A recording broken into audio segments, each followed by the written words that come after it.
Missile man of ఇండియాగా గుర్తింపు పొందిన అబ్దుల్ కలాంను యువత విద్యార్థులు ఆదర్శంగా తీసుకోవాలని రాజానగరం మాజీ ఎమ్మెల్యే జక్కంపూడి రాజా ఆదిత్య విద్యా సంస్థల డైరెక్టర్ గంగిరెడ్డి కోరారు. భారతదేశాన్ని ప్రపంచ దేశాల సరసన అగ్రగామిగా నిలబెట్టడానికి కలాం స్ఫూర్తివంతమైన ప్రయత్నం చేశారని కొనియాడారు.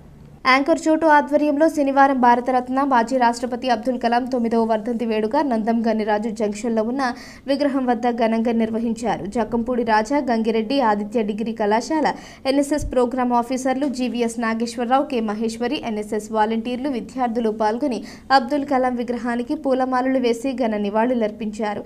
ఈ సందర్భంగా జక్కంపూడి రాజా మాట్లాడుతూ అబ్దుల్ కలాం శాస్త్రవేత్తగా, రాష్ట్రపతిగా దేశాన్ని అగ్రరాజ్యాల సరసన నిలిపారని కొనియాడారు. గంగిరెడ్డి మాట్లాడుతూ పేద కుటుంబంలో పుట్టిన అబ్దుల్ కలాం సైంటిస్టుగా చేసిన కృషి మరువలేనిదని అన్నారు.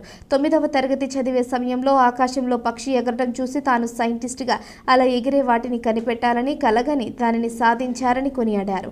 పిల్లలకు పాఠాలు చెప్పి వారిని భావి భారత పౌరులుగా తీర్చిదిద్దాలి అనేది అబ్దుల్ కలాం కోరిక అని తెలిపారు.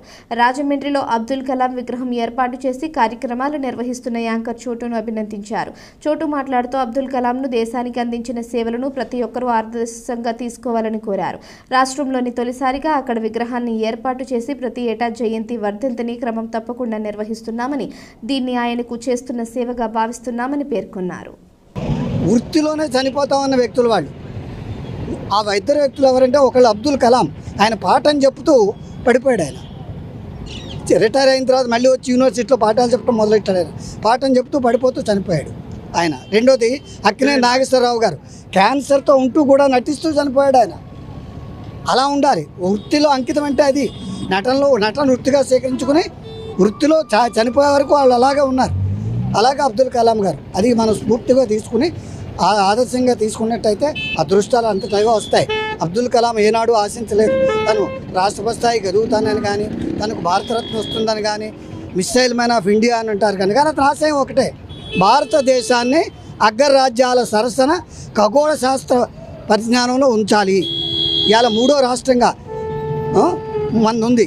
అమెరికా, చైనాల తర్వాత ఖగోళంలో మనమే ఉన్నాం. ఇవాళ స్ఫూర్తినికులు ఇవన్నీ వేస్తున్నామంటే, చంద్రయాన్ అవి చేస్తున్నామంటే అది అబ్దుల్ కలాం చదవ.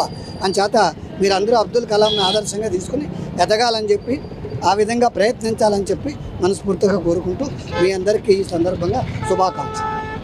మాజీ రాష్ట్రపతి, భారతదేశం గర్వించదగ్గటువంటి శాస్త్రవేత్త డాక్టర్ ఏపీజే అబ్దుల్ కలాం గారి 9వ వర్ధంతి సందర్భంగా వారికి నివాళులు అర్పించేటటువంటి ఈ కార్యక్రమానికి వచ్చినటువంటి ఆదిత్య కళాశాల ఎస్పీ గంగిరెడ్డి గారికి, అలాగే రాజానగరం మాజీ శాసనసభ్యులు జక్కంపూడి రాజా గారికి, అలాగే ఆదిత్య కళాశాల ఎన్ఎస్ఎస్ విద్యార్థి విభాగం నాగేశ్వర గారికి, మహేశ్వరి గారికి, అలాగే స్టూడెంట్స్, మహిళా విద్యార్థినులు అందరూ కూడా ఇక్కడ విచ్చేస్తున్నారు.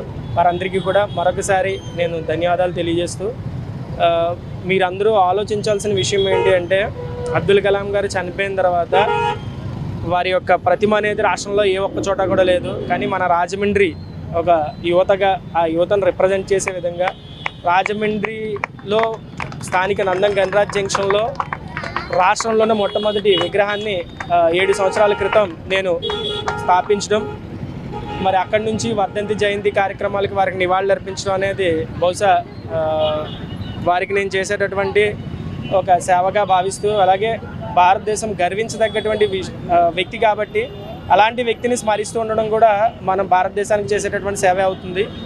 ప్రతి ఒక్క యువత వారిని ఆదర్శంగా తీసుకోవాలని మనస్ఫూర్తిగా కోరుకుంటూ, మరొకసారి ఈ యొక్క కార్యక్రమానికి వచ్చినటువంటి విద్యార్థులందరికీ కూడా మనస్ఫూర్తిగా ధన్యవాదాలు తెలియజేసుకుంటున్నాను. దేశాలలో ఎంతోమందికి ఆదర్శంగా నిలిచేటటువంటి ఏపీజే అబ్దుల్ కలాం గారి యొక్క 9వ వర్ధంతి సందర్భంగా రాజమండ్రి నగర నడిబొడ్డున నందం గనిరాజ్ జంక్షన్లో మా చోటు ఆధ్వర్యంలో సరిగ్గా 7 సంవత్సరాల క్రితం ఏర్పాటు చేసినటువంటి విగ్రహానికి పూలమాలలు వేసి నివాళులు అర్పించడం జరిగింది. ఎవరైతే తాను ఉన్నటువంటి రంగంలో తనకంటూ ఒక ప్రత్యేకతను చాటుకుంటారో వారిని మనం ఖచ్చితంగా గుర్తుపెట్టుకునేటటువంటి పరిస్థితి. ఏపీజే అబ్దుల్ కలాం గారు అనేక రంగాలలో అనేక సంస్కరణలు తీసుకొచ్చి ఎన్నో గొప్ప విషయాలను కనుగొని ఇవాళ భారతదేశంలో పేదవాడి దగ్గర నుంచి మన దేశానికి యావత్ ప్రపంచం కూడా కొనియాడేటట్టు వంటి అనేక విషయాలని కనుగొనడం జరిగింది. సో ఇవాళ అటువంటి వ్యక్తిని ఆదర్శంగా తీసుకోవాల్సినటువంటి అవసరం అందరికీ ఉంది. అలాగే మా చోటు తమ్ముడు ప్రతి సంవత్సరం క్రమం తప్పకుండా జయంతి కార్యక్రమం కానీ వర్ధంతి కార్యక్రమం కానీ ఎంతో ఘనంగా నిర్వహిస్తూ ప్రత్యేకించి విద్యార్థులను ఇందులో భాగస్వామ్యం చేస్తూ వాళ్ళలో కూడా ఒక ఇన్స్పిరేషన్ని తీసుకుని రావాల్సినటువంటి అవసరం ఉందనేటువంటి మంచి సంకల్పంతో ఈ కార్యక్రమాన్ని నిర్వహిస్తూ ఉన్నాడు. ఈ సందర్భంగా చోటుని కూడా అభినందిస్తూ జోహార్ ఏపీజే అబ్దుల్ కలాం.